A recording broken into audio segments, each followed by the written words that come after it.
What's up, everyone? Of course, welcome to another episode of the Victorious Ones podcast. Of course, this is the place where gaming meets comics, meets sports, meets movies, as well as inspiration. Of course, I'm your host, King Von Jr. Of course, you can follow me on social media on Twitter/X at 301 King Von Jr. You can follow me on Instagram at Mr. King Von Jr. You can follow the show's Twitter page at Victory Pod One. You can follow the show's Instagram page at Victorious Ones Podcast. I'm also the social media producer for the Unpopular Review wrestling show Perfect Plex Talk Radio, of course, on Mondays at 6 p.m., hosted by a friend of the program, Mike Knox. Um, you know, thankful to him for helping me get this platform and having this opportunity that I have now. So of course, I want to wish everyone welcome to 2025. Of course, happy belated New Year, all everything like that. And of course, for those that are watching by way of YouTube, youtube.com/@VonResper Jr. Of course, please make sure to like and subscribe for more great content. And so of course, by the way, if you are following on my YouTube channels, I already have all my links on there from from iTunes, Spotify, my social media pages, everything like that. So of course, I'm gonna give a brief recap in terms of when we last left off. My holidays were great. Of course, kicked off, Christmas, at church, and then afterwards, I went over. Well, before that, I went to see Mufasa. Great movie, by the way. Some of the backstory. If people still, it's an amazing movie in terms of the presentation. Now, of course, I also went to see, Sonic 3 on Christmas Day itself. I saw Mufasa like before that, but yeah, and then of course I had seen, some of the NBA games, like especially with the Lakers and Warriors. But before that, I got a chance to see the Beyonce Bowl, which was great in itself. Even though the Ravens smoked the Texans in that game, like it was nothing. But yeah, of course that's how that was spent, and then afterwards, spend the New Year kicking off at church with watch night service. Shout out to I don't know if I should say it. I already told people, and of course the one with Stevie Wonder making a special guest appearance. All right, whatever, the cat's out the bag. All right, it's already right online. Like I said, it was great to see that, and I knew that I went to the right New Year's service anyway. But of course, that there's just a brief recap. But now it is time to fast forward to where we are now. I always say, of course, but as far as the main thing I'm going to cover is the week in wrestling, and so obviously, we had Friday Night Smackdown. That was a big one, a huge, huge headline, by the way. Congratulations to Tiffany Stratton, Tippy time, on cashing in the Money in the Bank briefcase in the main event on Nia Jax to become the new WWE Women's Champion. And of course, the main thing that I really want to talk about is this new Netflix on Raw. I mean, it has been, as far as I'm concerned, this has really been just sending shockwaves everywhere. I mean, they had an entire red carpet. This is as far as WWE Monday Night Raw now is on Netflix. And so what better way to make the best first impression than to be in Los Angeles at the Intuit Dome, home of the LA Clippers. And so that's the closest thing they're going to have to any type of championship as far as I'm concerned. Shout out to Steve Ballmer. Of course, heart's in the right place. You built an amazing arena only to see your team win like 37 games. But still, but hey, that's just me. But yeah, like I said, they pulled out all the stops. Of course, they especially against like Travis Scott. More on that later. And as far as that, and also New Year's Eve as far when it comes to NXT. And I'm going to go more into detail about that pretty soon in a minute. Now, when it comes to an NFL Week 18 schedule, the regular season has officially ended. So now I'm going to give a recap of this past week's games. On Saturday, January 4th, was a doubleheader where the Ravens just wiped out the Browns 35-10. The Bengals defeated the Steelers 19-17 to keep their playoff hopes up. I mean, at least to save a spot in the playoffs. Because if they lost, it would have been playoff elimination. And Joe Burrow would have been, probably the first MVP to miss the playoffs potentially. But clearly Cincinnati made sure to save that. Then on Sunday, we have the Panthers defeat the Falcons in overtime, 44-38. The Texans defeat the Titans 23-14. The Eagles defeat the Giants 20-13. The Colts defeat the Jaguars 26-23 in overtime. So the Eagles defeat the Giants 20-13 with Saquon on the bench, and a little bit weakened going to the playoffs because of Jalen's injury and Saquon sat out. So much for him breaking Eric Dickerson's record. But on the bright side, at least I was able to make the playoffs. In fantasy league, of course. But yeah, like I said, the Eagles defeat the Giants 20-13. The Colts defeat the Jaguars 26-23 in overtime. Washington Commodores defeat the Dallas Cowboys 23-19 in Dallas, last game of the season. Chicago Bears, defeat the Packers 24-22. I believe it was at Lambeau as well. Buccaneers defeat the Saints 27-19. The Patriots defeat the Bills 23-16, which sucks that the Patriots fired Jerome Mayo, which is terrible. And that is, by the way, Gronk was about to go scorched earth before the producers had to shut him down.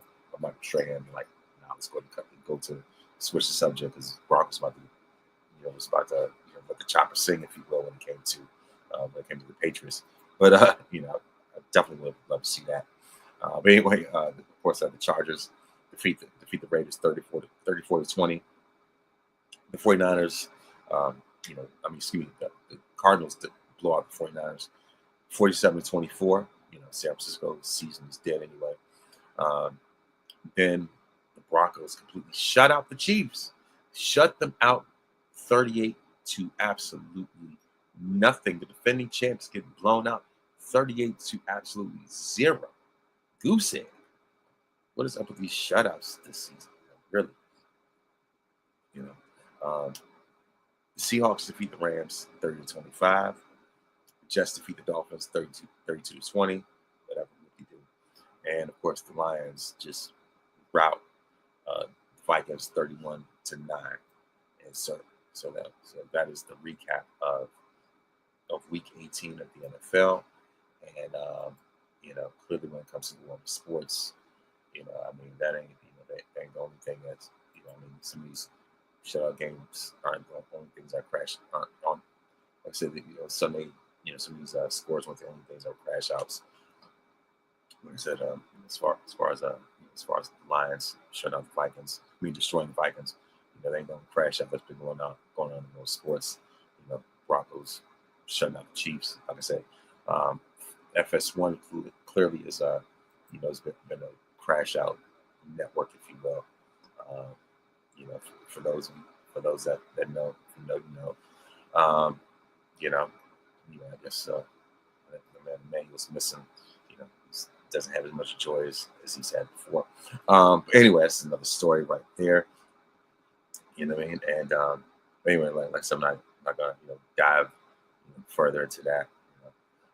But feels like a season of Game of Thrones, House of Dragons. But anyway, like I said, I'm not on the bright side, I'm not gonna delve into that anymore. I'm going to go into going to the main topics. By the way, side note, I just want to say and give a shout out to Queen Stephanie Hardy because last night I was a guest on her podcast. Myself and Krista B of Those Wrestling Girls were both guests on Stephanie Hardy's podcast as we gave a review. As we get as we reviewed the Luther Vandross Never Too Much documentary. Great, it was absolutely amazing. Like I'm saying, of course, for those that know, I'll make sure to follow Stephanie Hardy, Queen Steph Hardy, and Hardy Wrestle podcast. And so like I say, you not be disappointed whatsoever. So give a rundown of the documentary, from his beginnings to him going into the prime of his career, and the ups and downs and all type of stuff like that. And side note, Luther was also a wrestling fan. And fun fact, as I shared on social media, a little fun fact about talking about Luther and wrestling. And, it just so happens that WrestleMania this year in Las Vegas is on 420, which would have been Luther's 74th birthday. So, I guess I gotta find some special like sequin, jacket or something, in honor of Luther and Mania. I don't know. But yeah, like I said, as far as that, it was a fun conversation, amazing conversation.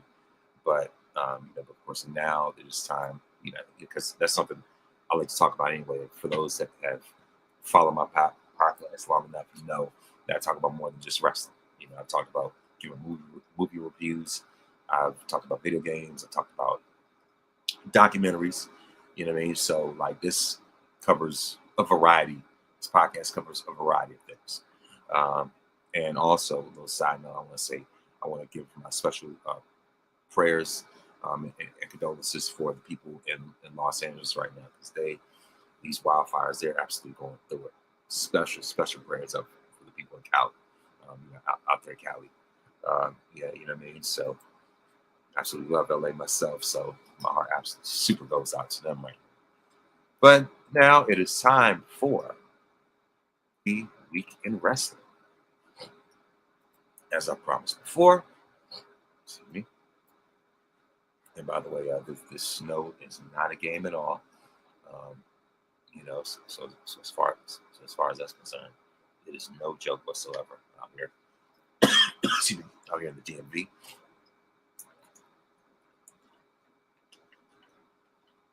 But anyway, now it is time to go into my review of SmackDown from Friday night. Of course, Cody opens up 2025 on SmackDown. You have having a clash with with Kevin Owens. Of course, him and KO open up the show. He revealed that he was not cleared to wrestle yet and blamed Kevin's pile driver for that. And so surprisingly, it wasn't Kevin Owens who came out to confront him. In fact, it was actually Drew McIntyre. However, Drew wasn't the one that attacked Cody. And the funny thing is, Drew gave him a hug, and that seemed to catch the champ off guard. It was definitely some type of Judas sort of hug and kiss before the betrayal or whatever. I mean, kind of like it was like he's like just expecting just waiting for the time to stab him with that to deceive him.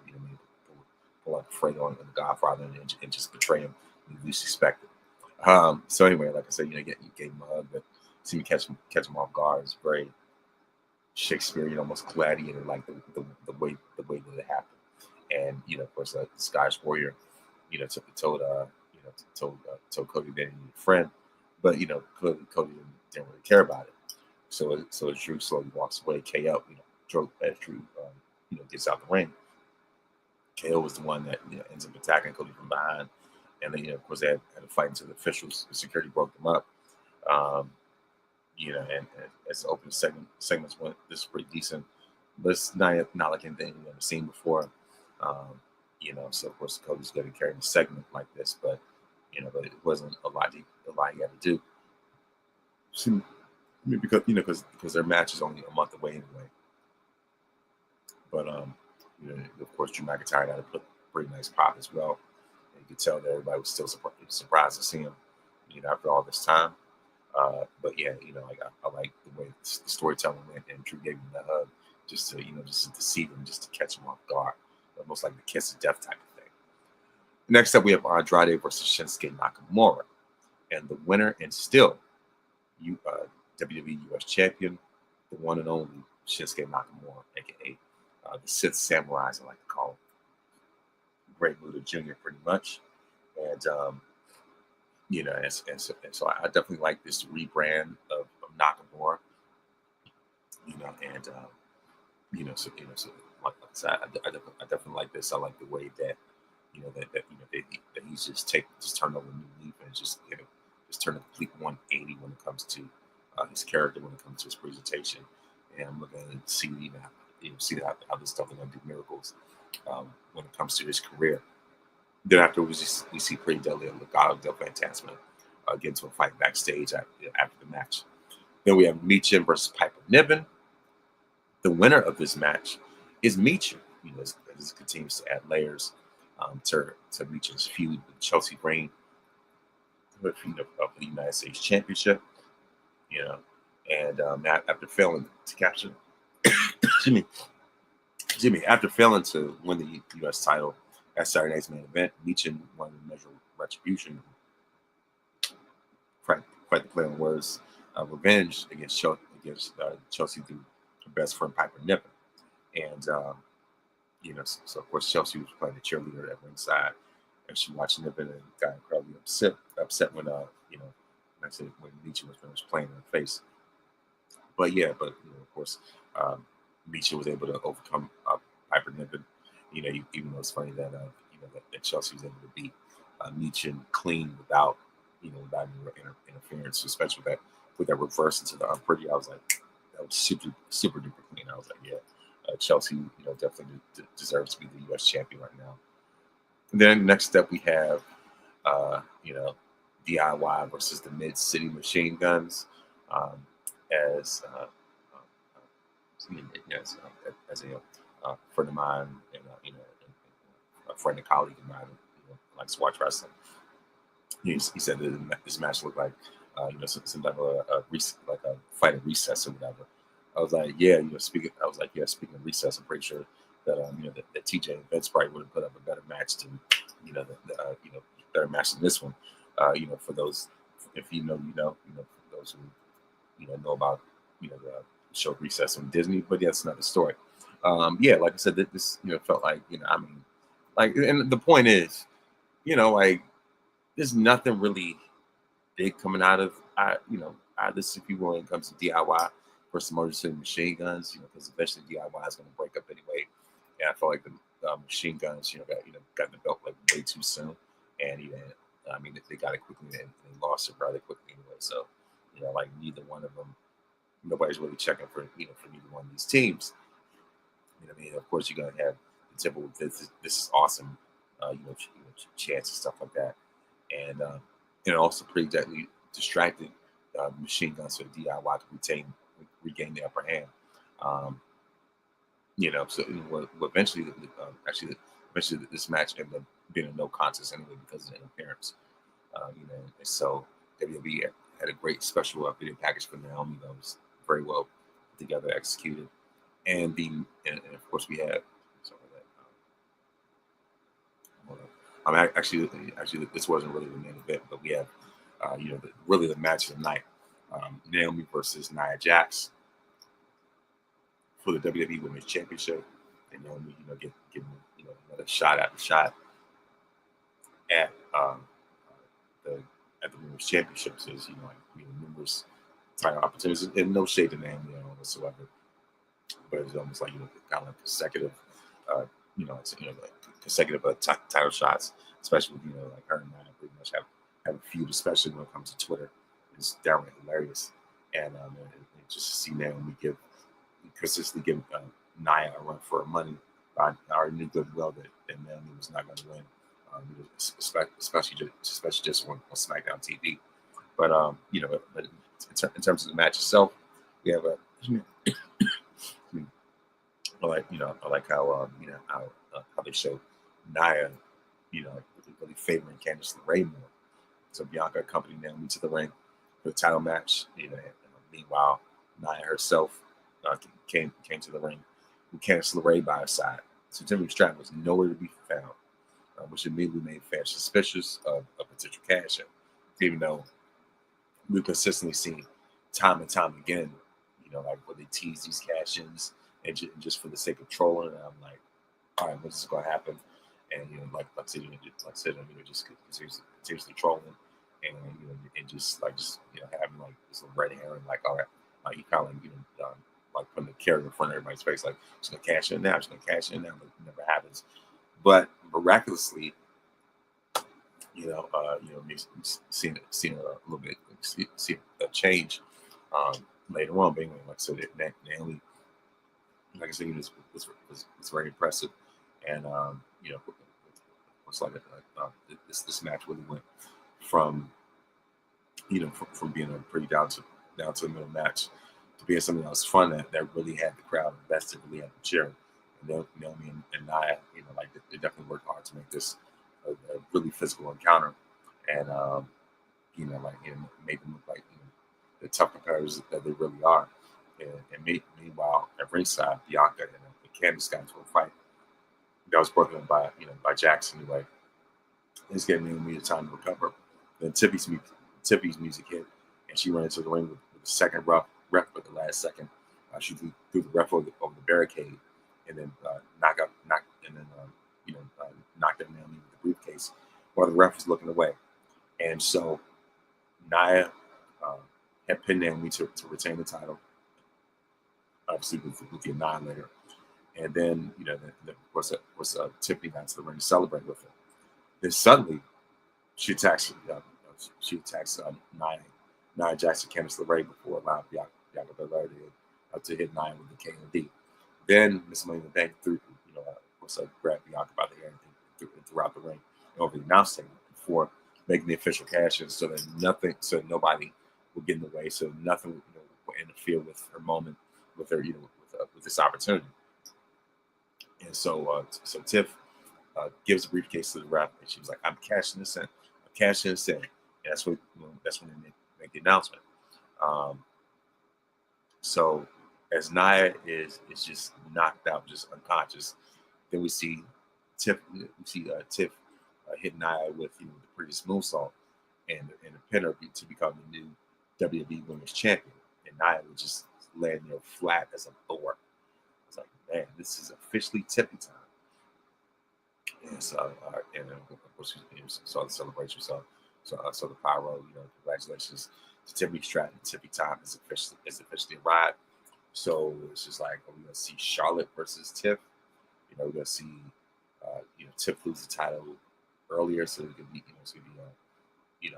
so it would be like Charlotte versus Bianca. We're gonna see Charlotte versus Tiff at WrestleMania. I don't know. All I know is that as good as Jake, as nice as Jade Cargill is, I wouldn't, quite put her in that position just yet. No offense, but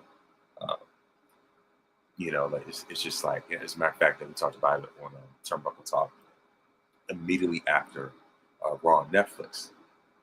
In the sense of when you look at the way that the women's division is, especially when it comes to Black wrestling, really, so much of it is depleted. And as much as we love Bianca and Jade and that rivalry, I can't really see it. I don't want this to be a hot take or anything, but at this point, I think it's a little too soon in the game right now to really have them be in the headline of WrestleMania, because because the thing is, Bianca has this WrestleMania streak, and how she has been carrying Jade the same way that the Mandalorian has been carrying Grogu, right? It's just like, as great as they look as a team, there's more to be desired when it comes to them being one-on-one. And so the thing is, like I said, Bianca's amazing. She's the EST. But, does anybody really want to see her have to carry, Jade from bell to bell? When the thing is, Bianca's had, countless amazing encounters at WrestleMania. Even if she was in the main event with Sasha Banks, but Sasha, is much more established than Jade. So, like I said, as a character, as well as when it comes to, especially when it comes to wrestling pedigree. So, and of course, Sasha being one of the 4 horsewomen, that only made sense for her and Bianca to make history in a main event like that. And of course, there was a greater layer added to it, because of the fact that they were the first Black women to headline to be the main event of WrestleMania, headline WrestleMania. But the thing about it is that, not only for those reasons, but I think, as I said before, Sasha, was definitely a high caliber opponent for Bianca to raise her game. So with someone like Bianca, she needs someone, and not only with Sasha, 37, Also Bianca, with Becky at WrestleMania 38, right, and then Asuka at at 39, and then eventually with Bianca teaming with Naomi and Jade at last year's WrestleMania. But the thing about it is that when it comes to Bianca's 3 straight singles matches, of women's title matches, she's been there with dance partners that that can go step to step with her. You know what I mean? That are that are in perfect sync with her, right? You know what I mean? Who have perfect rhythm with her in the ring. So for someone like of Bianca's caliber, she's got to have someone who is up to that par. And the only other one, sounds maybe Tiff, but but the only other, or really Rhea, if they weren't on different brands, really, the only other one I could think of when it comes to giving Bianca, a strong caliber opponent. The only one I could think of outside of Rhea would have to be Charlotte. So that way Bianca can finish her story and get that final patch and beat all 4 of the horsewomen. That's just me. I'm going to sound like that burden from from the whole the whole TV cash in and stuff like that. But I just had to just get that off my chest when we just got finished and talking about the women's title, right? And so it's just like, I'm not sure if I would put Tippy time, in like that WrestleMania excuse me, a main event headline spot yet. Especially with the Queen Charlotte being on the way. And I was just saying that with the women's division, it's just pretty much so much of, especially when the main roster is so depleted right now, with us with us being in a post sportswomen era, if you will. With Charlotte being sidelined but coming back. My bad. Of course, with Sasha, now Mercedes being out of the company altogether. Becky, we don't know when she's coming back. Oh my gosh, sorry about that. But like I said, when it comes to Charlotte, she's been out sidelined for an entire year, right? Sasha / Mercedes is out of the company altogether. That's 2 of them. Becky, like I said, the timetable on her is very uncertain. A lot of question marks with that. Bailey is really the last sportswoman standing right now, but she's not really as, I guess, as marquee as she once was, or whatever the case is. Just like like some of the shine is kind of falling off, if you will. Even though Bailey already had a moment last year. When she beat Io, for the WWE Women's title. So it's like this, it's not really in demand like that to see Bailey back in that spot again right now. So, like, what I mean? So it's just like, and then when you look at, the women on the NXT roster, I mean, they're definitely growing by leaps and bounds, especially when it comes to Lash and Jakara. But at the same time, it's just like, it's one thing to be NXT ready, but it's another thing to be main roster primetime ready. So it's just like, you don't want to, put them up there too soon and have them be notches on Rhea's belt or something like that. So it's just like, the state of the women's division right now is kind of like, on the, I don't know how to say it. kind of like on a shaky pattern right now. So yeah, but other than that, I'm not going to dive too far into that. But next up, we have the New Bloodline versus the OG Bloodline. The winners of this match are the New Bloodline. as we see Solo Jacob and Solo Sikoa, Jacob Fatu, and Tama Tonga defeat the Usos and Sammy. And so that is the recap of SmackDown. And so now it is time to talk about what is most important, and that is Raw on Netflix. I mean, and as a matter of fact, that Raw on Netflix is the number one. Is number one on Netflix right now. When we talk about the top Netflix top 5, most viewed shows or series or whatever. Even though Squid Game season 2 is like number 2, but when it comes to, like I said, the thing is, Raw on Netflix took that spot out and it's number 1. So the Raw premiere on Netflix, I mean, they came out swinging, hit a home run, right? And so now I am going to go into the results, because there's a lot to be talked about when it comes to like when it comes to Netflix on Raw. So that's what I wanted to spend the bulk of my time talking about right now. I didn't mean to go off on a tangent or whatever, but it's just like at a certain point I had to. But anyway, when it comes to Raw on Netflix, WWE's Raw on Netflix era kicked off on Monday Night Raw with a stack card. And for all the nice action, it was definitely the show's opening and closing matches, the beginning and the end. Like the two bookend matches, if you will, that they're definitely going to be ingrained in the in the minds of fans, for years to come. And so we see, and so we saw the Rock open the show after an impressive video package of WWE's history and a message, and opened a message from Triple H. So, and I enjoyed the video package, which covered WWE's history. It was amazing, an amazing presentation, by the way. And I was like, man, this looks like something that could be put on, on like WWE 2K25 or something, like that type of thing. And I'm going to get more into that in a minute.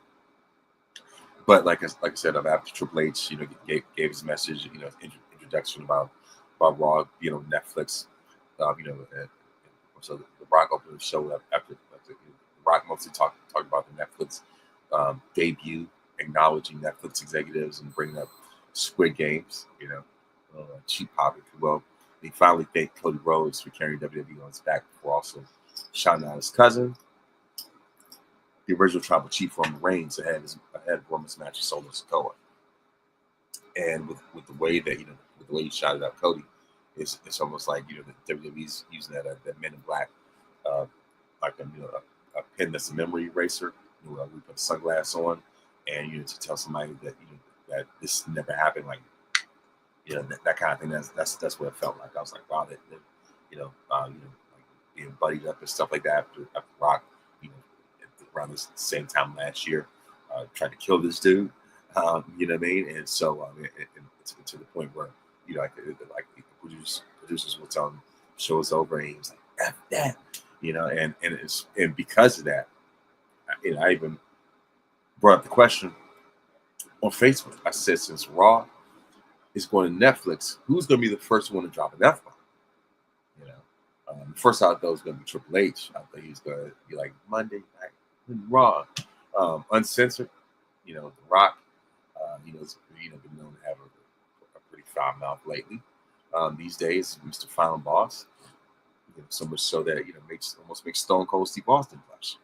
And then I was thinking, maybe CM Punk, would be the first one, because he could drop the F-bomb flippantly, like without even thinking, with no hesitation. Maybe Seth Rollins, probably, Pat McAfee. If they brought Austin in, he could have been the wild card. I wish they would have brought Stone Cold in, but I'm going to talk about that. Like some definitely going to talk about that a little bit later. More on this later, as my man Stan Michael would say. More on this later. But anyway, now it's time to get into the card. Roman Reigns versus Solo Sikoa, the Tribal Combat match, and shout out to Roman Reigns for his shoe game, because he came out. I mean, excuse me, my man came out dressed to impress, dress to impress when it comes to the shoe game. I mean, Roman's always been like one of the top when it comes to kicks. Up there, Shane McMahon's pretty much the GOAT when it comes to when it comes to sneakers and wrestling. Like I said, up there with Shane as well as the New Day. But like I said, Roman is definitely in that conversation as well because he came out not only with a really cool version, like I said, with a cool new version of this glove, where instead of it being all red, it's black with like red trim around it, and so as far as like both of these, like I said, they were black with with like this red trim like on the front of it. I thought that was pretty epic.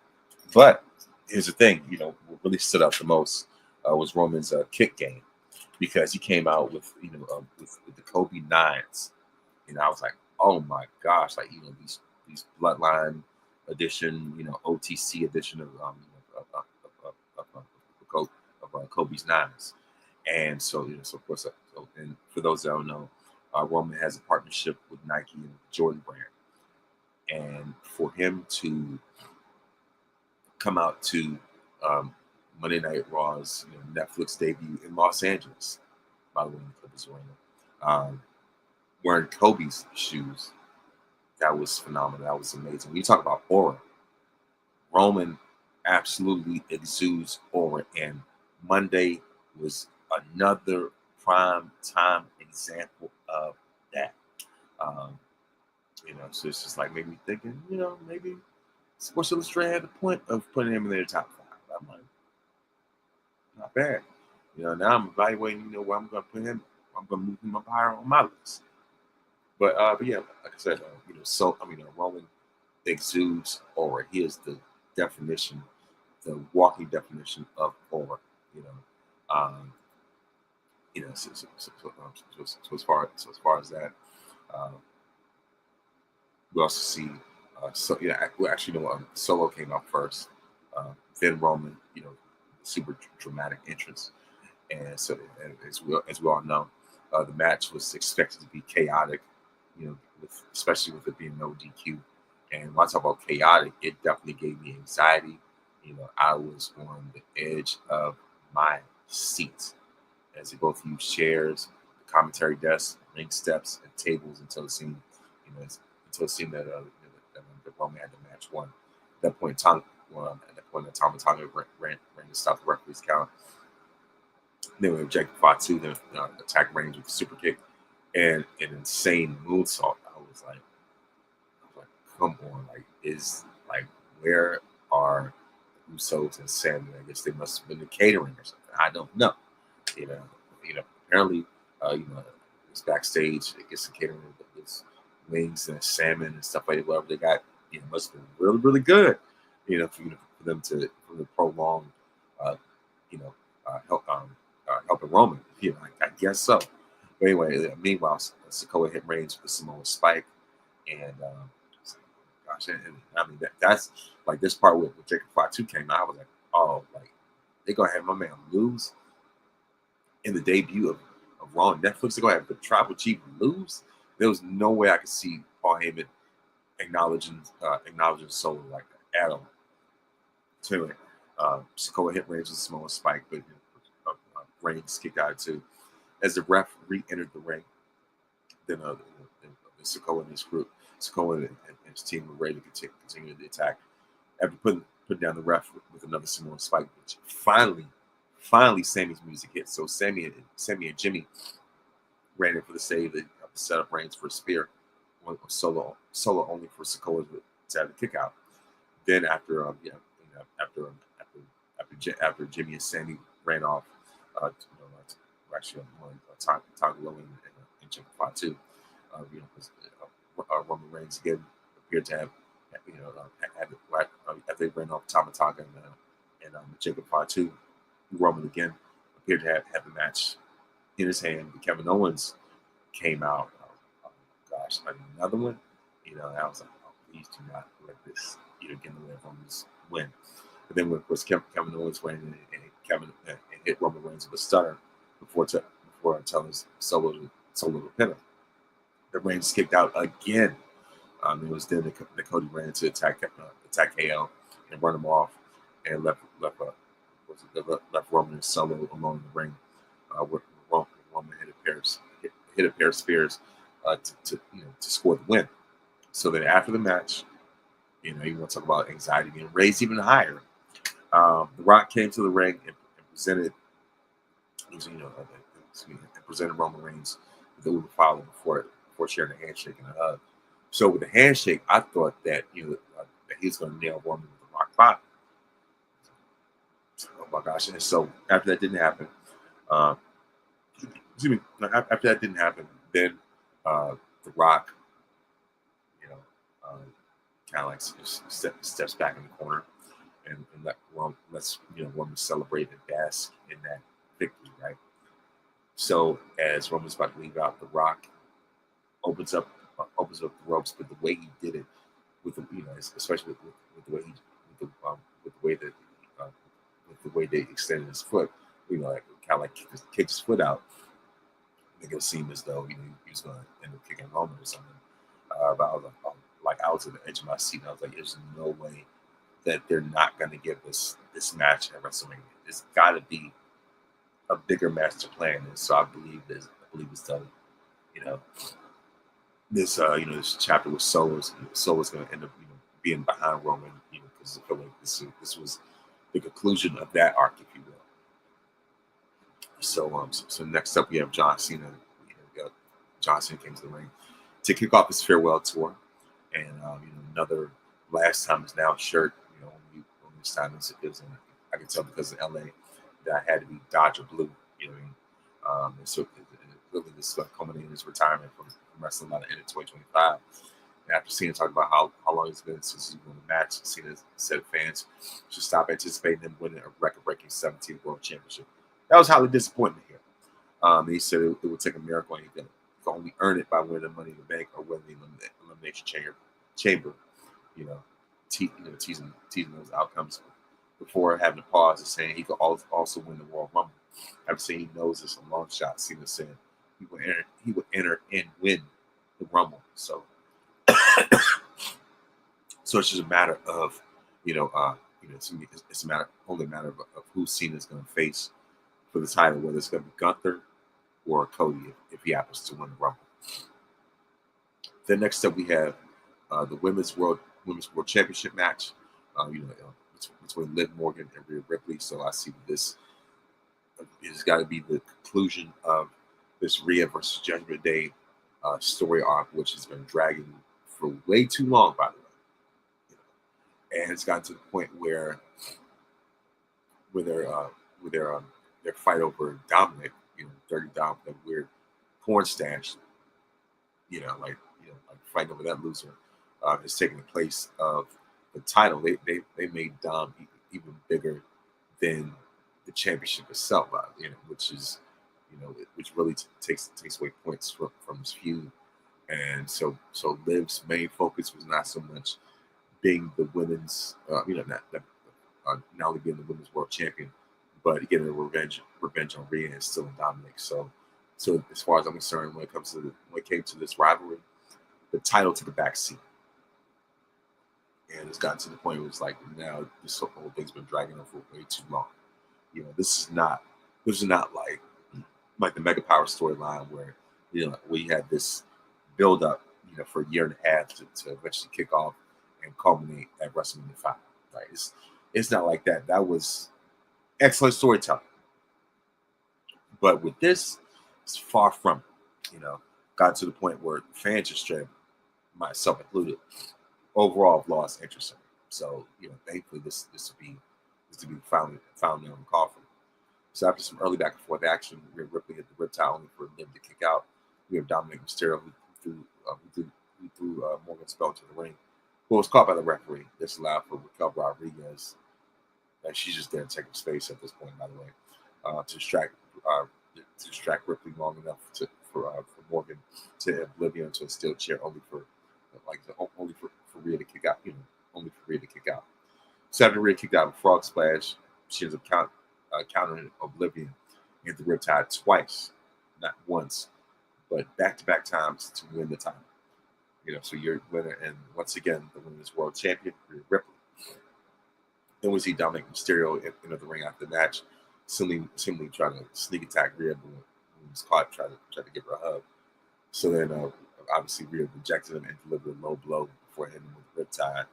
And I was like, all right, so I think this is going to be, hopefully this will be the final nail in the coffin, and just put all this stuff behind him. And so as Ripley's walk to the back, the Undertaker comes out on his motorcycle, took a lap around the ring, and the match kind of felt a bit rushed. But but other than that, I think it was just it's just like at this point it was like enough. Enough was enough when it came to the story.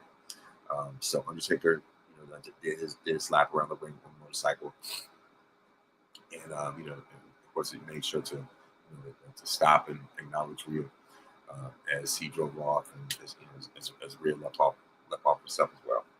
Like I said, that was definitely a great ovation, a huge ovation. Then next up we have James Silver versus Drew McIntyre. And by the way, a special guest Travis Scott. Let's just say he was just letting out a few clouds here and there, at Into a Dome, and clearly there's a reason why they had this on Netflix, because they could get away with so much, have so many different liberties that USA Network would not allow. And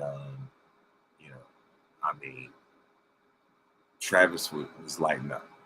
He was lighting up and popping real, like I said, real strong too. Travis lighting up that Kush, smoke. He was definitely rolling up, and it's just like it almost got to a point. I was almost like concerned that Jey Uso either was going to contact guy, or almost like trip on himself on the way to the ring.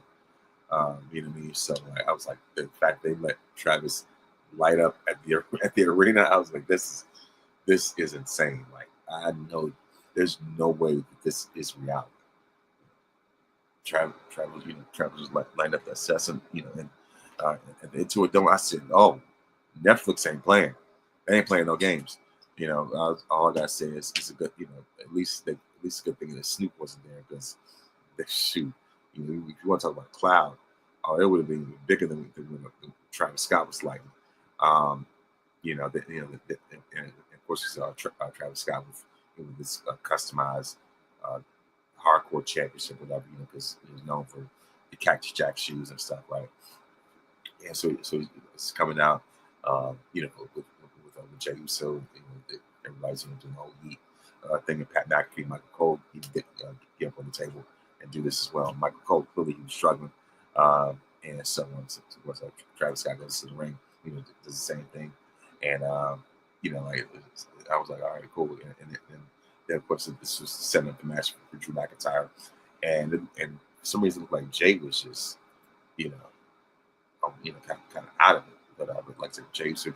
But before that, he jumped Drew McIntyre. Before the match started, and McIntyre mostly held the upper hand much of the early part of the match. Then Jay kicked out of a future shot DDT before the spear with a 2 count of his own. McIntyre came back and played more, but wasn't enough to score the win. McIntyre kept up an aggressive attack before looking for another Claymore, but Jey Uso collapsed before the move could even hit.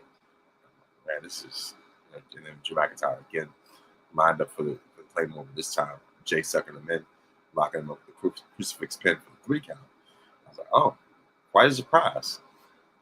So of course we see Jay Uso get the win over Drew McIntyre. It looks like Drew's having a losing streak, much like how I have him on Universal Moment 2K24.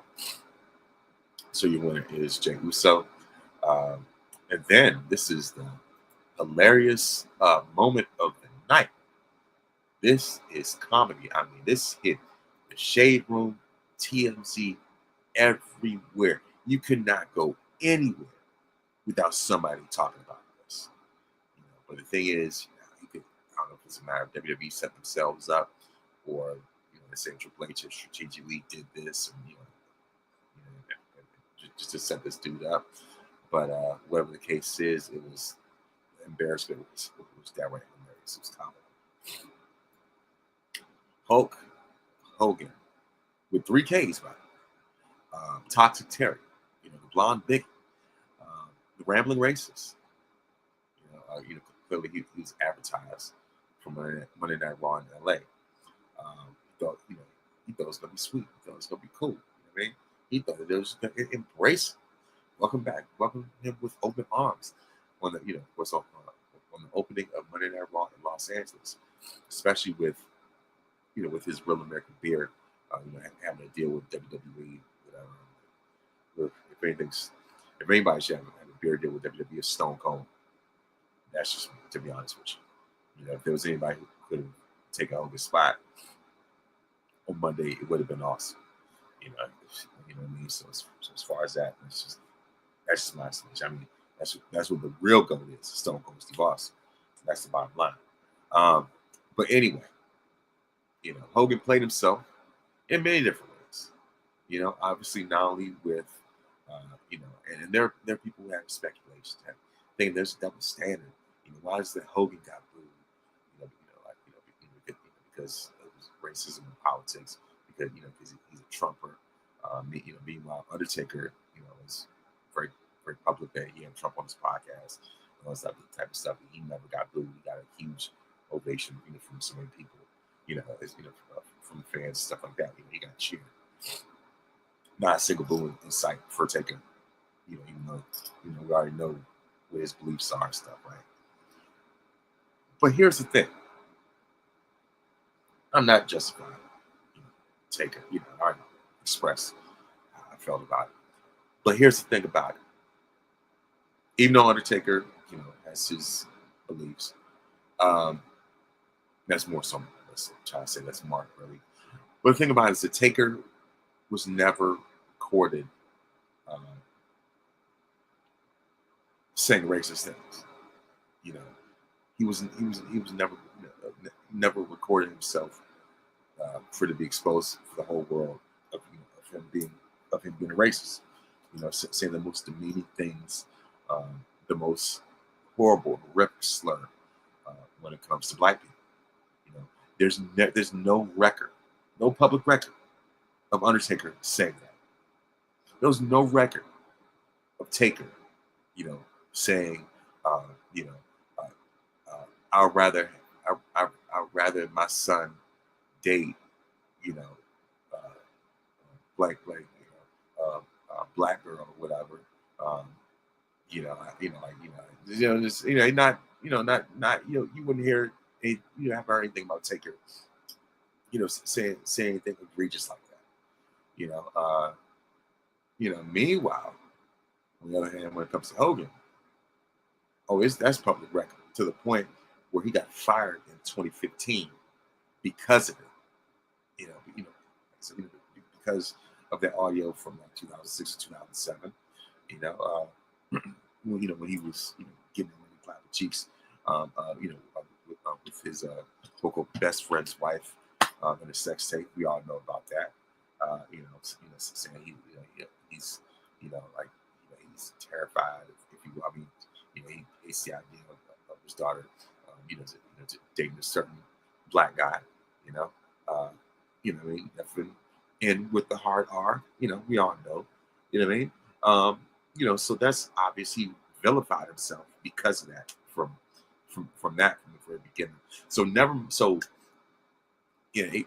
Even though Hogan himself, by the way, was spotted earlier that day, getting off his plane with a red Trump MAGA shirt, clearly, even though clearly Undertaker, you never saw anything with Taker showing up in LA wearing that stuff, because the thing about it is that, Taker is more selective. Taker is smarter about his brand. So even though, even though it's public knowledge, that he believes what he believes, but at the same time, his brand's not really going to take a hit. As far as I'm concerned, Taker's brand, is fine, right?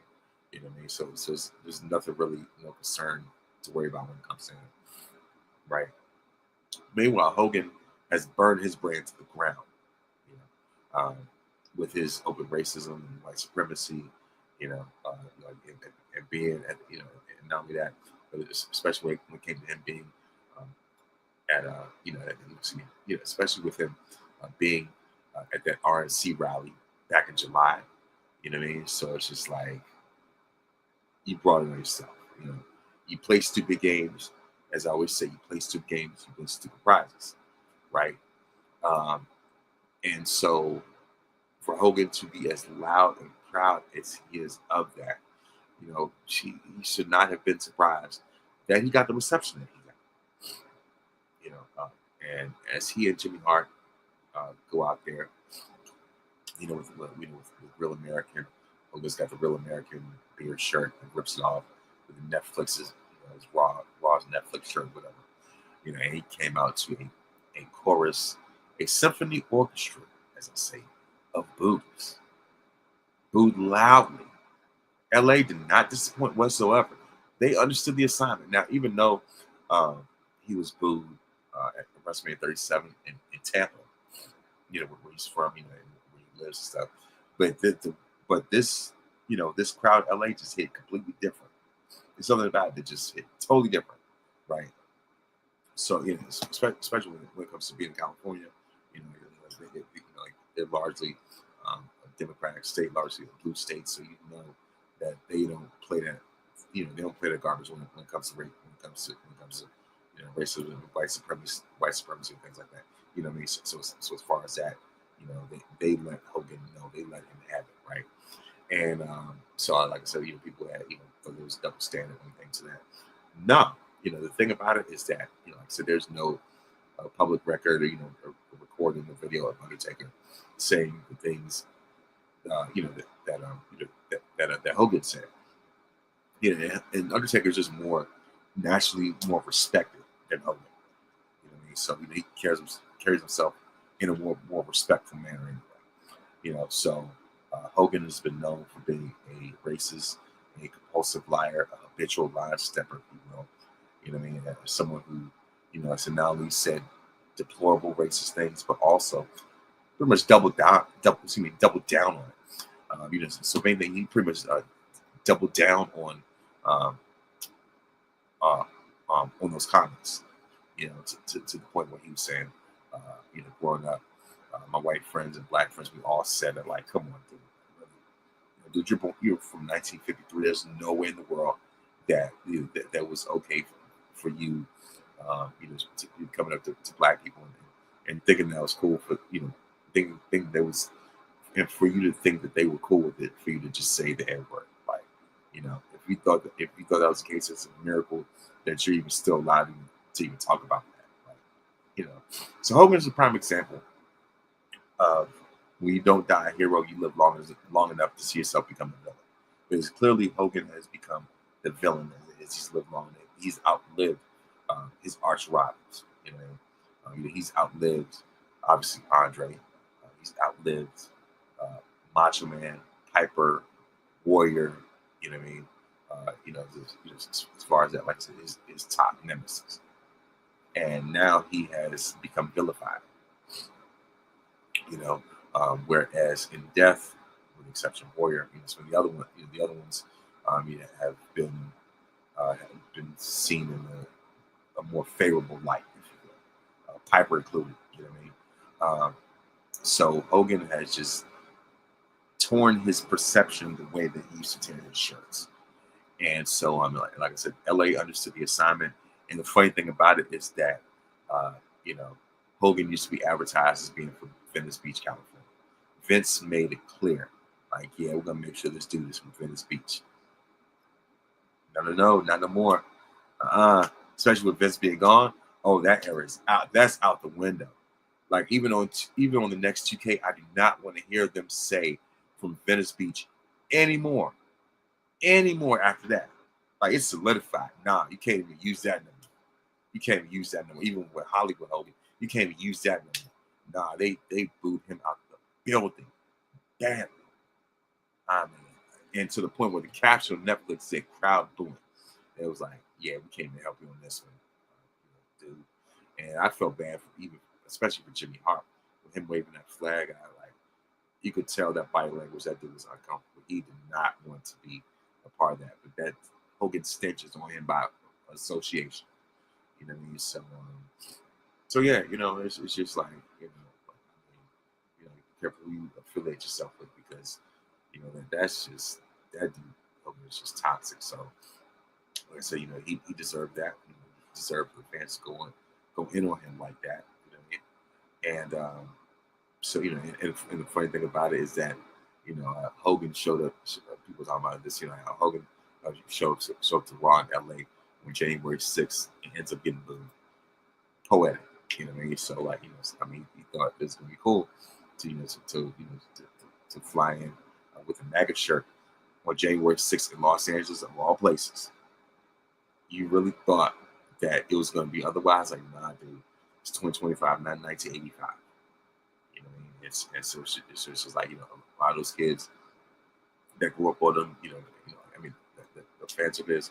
Many of them have already grown up and were smart enough. Like I said, grown up and outgrown that, and they're over it. And also there's a section of younger fans, that have only seen, like being exposed to him, as far as his perception persona outside the ring, and they're turned off by that themselves.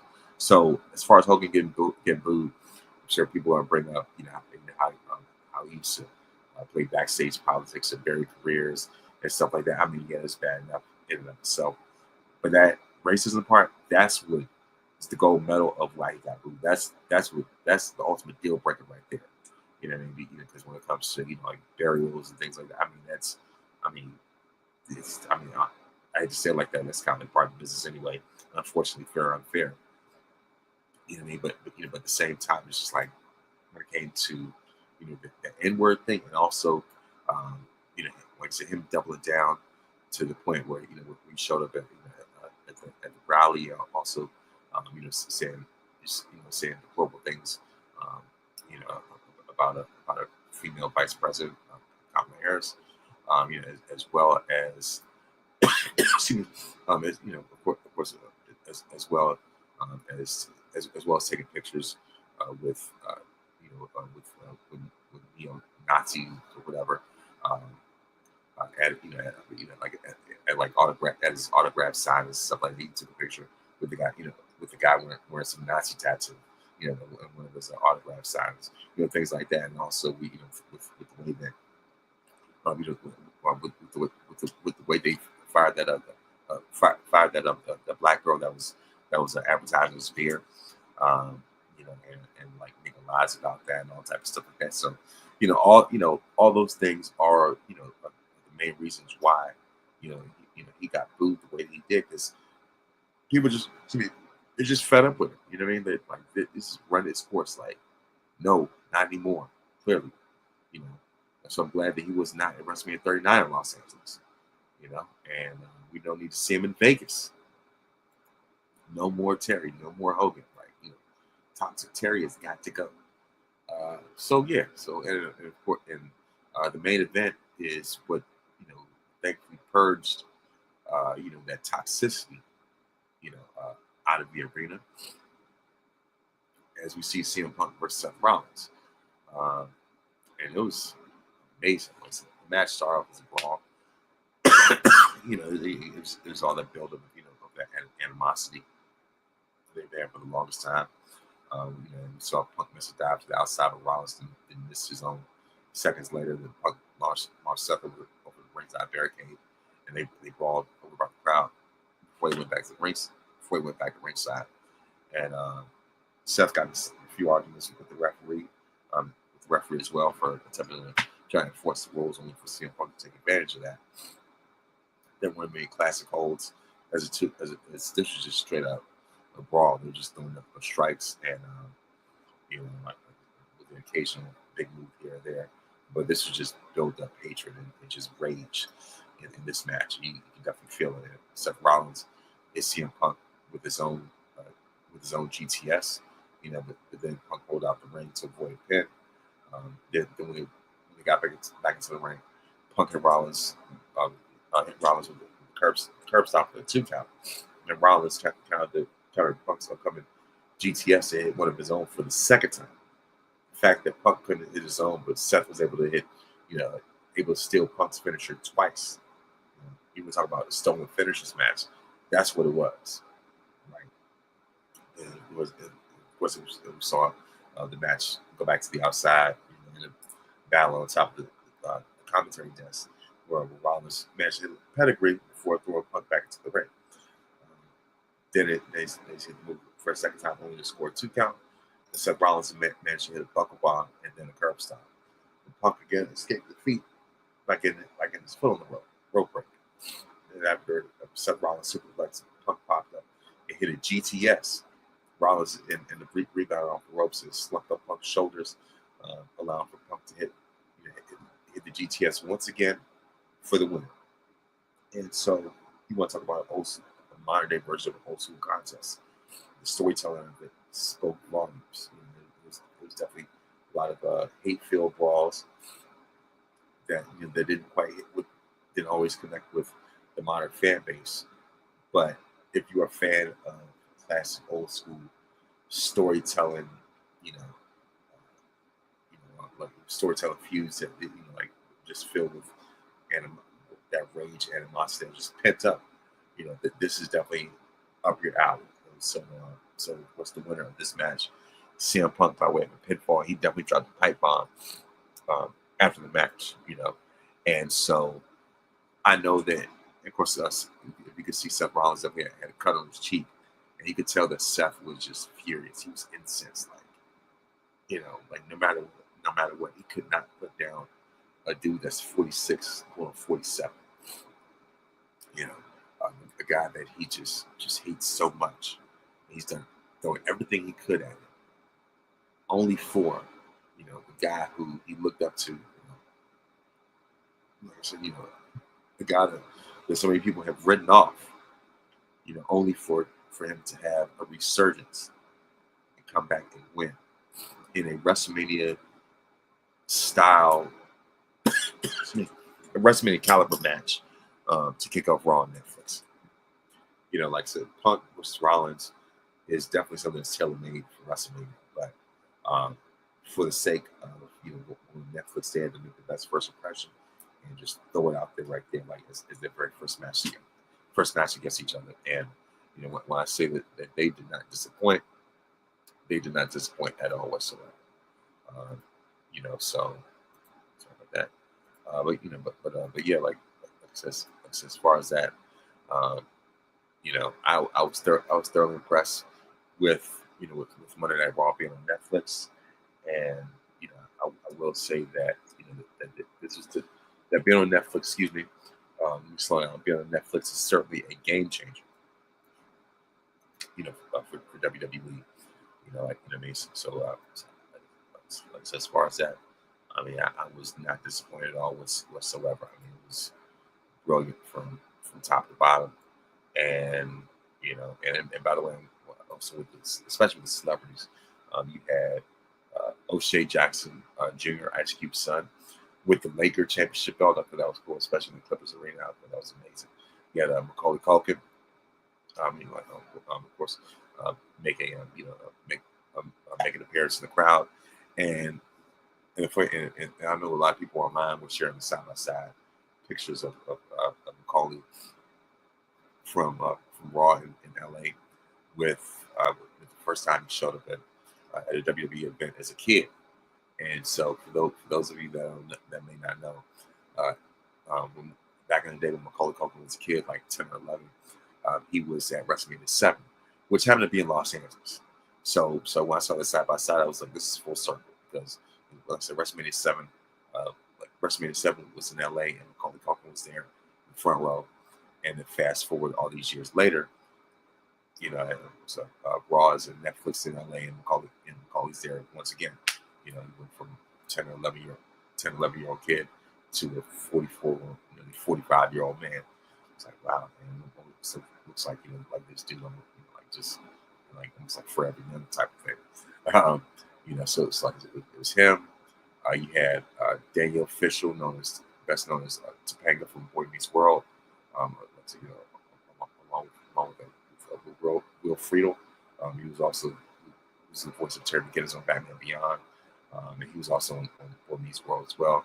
You know, they really acknowledge him like that. But yeah, you know, you had Vanessa Hudgens, was it Gabriel Iglesias? You know what I mean? So you definitely have star power. Rey Mysterio was in the audience wearing Eddie Guerrero's shirt. I thought it was great.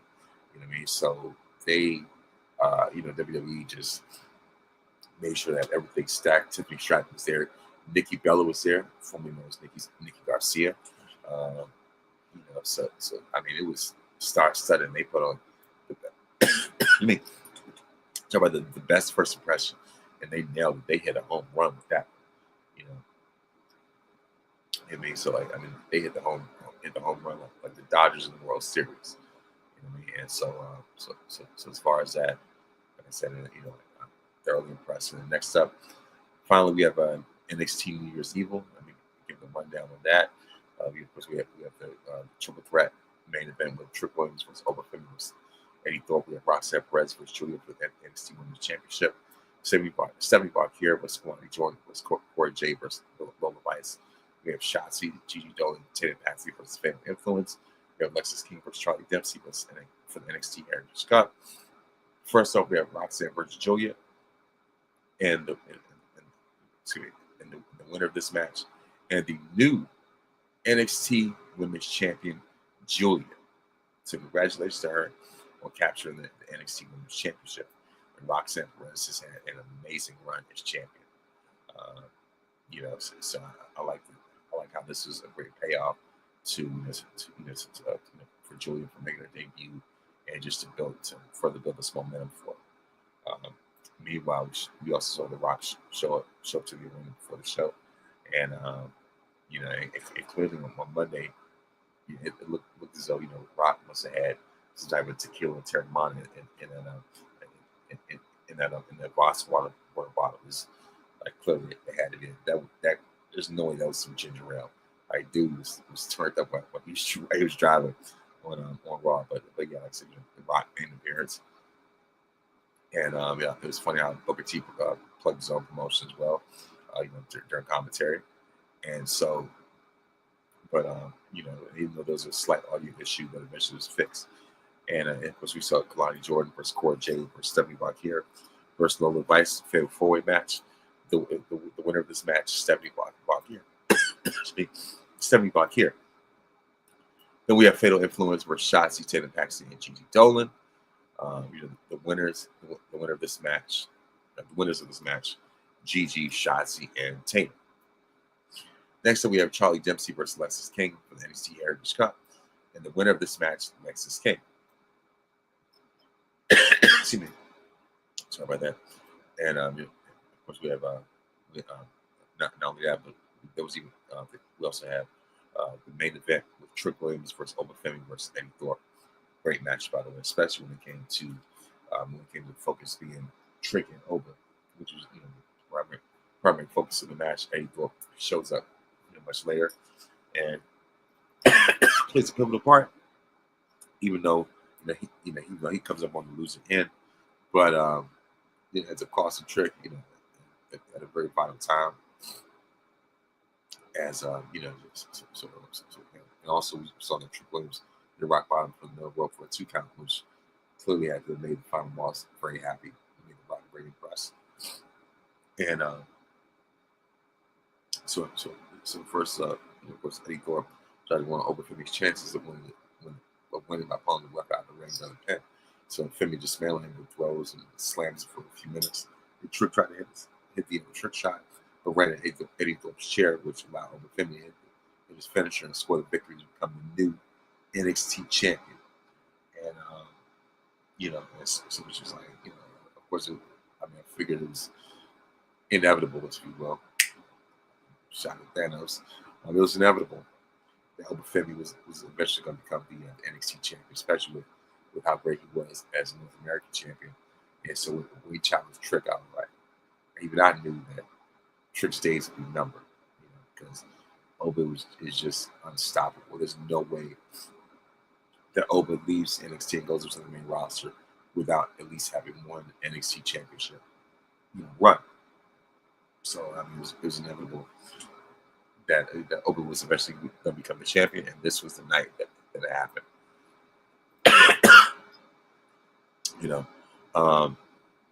So it's just, and the thing about it was that, I'm pretty sure there are a lot of people are right surprised, how tall Trick Williams is. He was standing side by side with Oba Femi. But then again, of course, of course, Trick is not Carmelo Hayes, so he's not going to be, looking tiny. But but of course, like I said, the thing is, I like how Trick and Oba definitely fare well with each other as dance partners, and this match was, great proof of it. I like the segment, where we have The Rock backstage with Ava, interrupted Ethan Page, and letting Ethan know that reminding Ethan that he's the final boss, and his daughter is the final boss of NXT. So I was like, oh wow, this is the first time I ever saw them on screen together. So I thought that was great. And so Rock closed out NXT with a speech that clearly required a few beeps from the censors and the floor directors, and how much time was left. And Rock was even pointing that out. So clearly, Rock's not known for being succinct, so they want to make sure he made his time. So as far as that, he definitely made sure to put over the NXT roster, WWE Universe, the usual bullet points. And so NXT's usually been hit and miss when it comes to characters and storylines, but the thing is, the brand has been on point when it comes to featuring the women's division. Shawn Michaels has done an amazing job with that.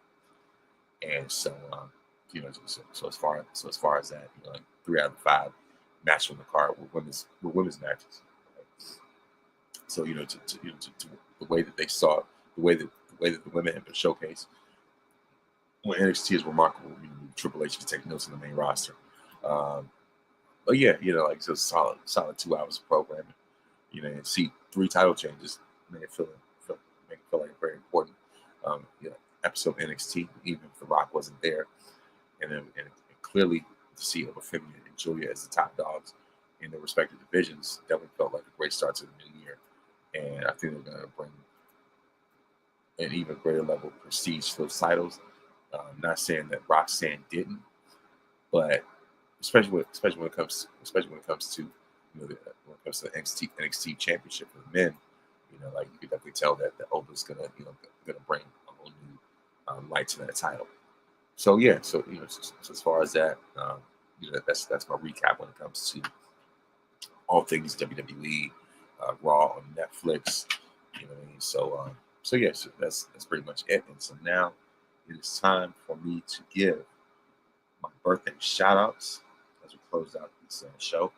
On January 6th, NFL Hall of Famer and now Fox Sports broadcaster Howard Long turned 65.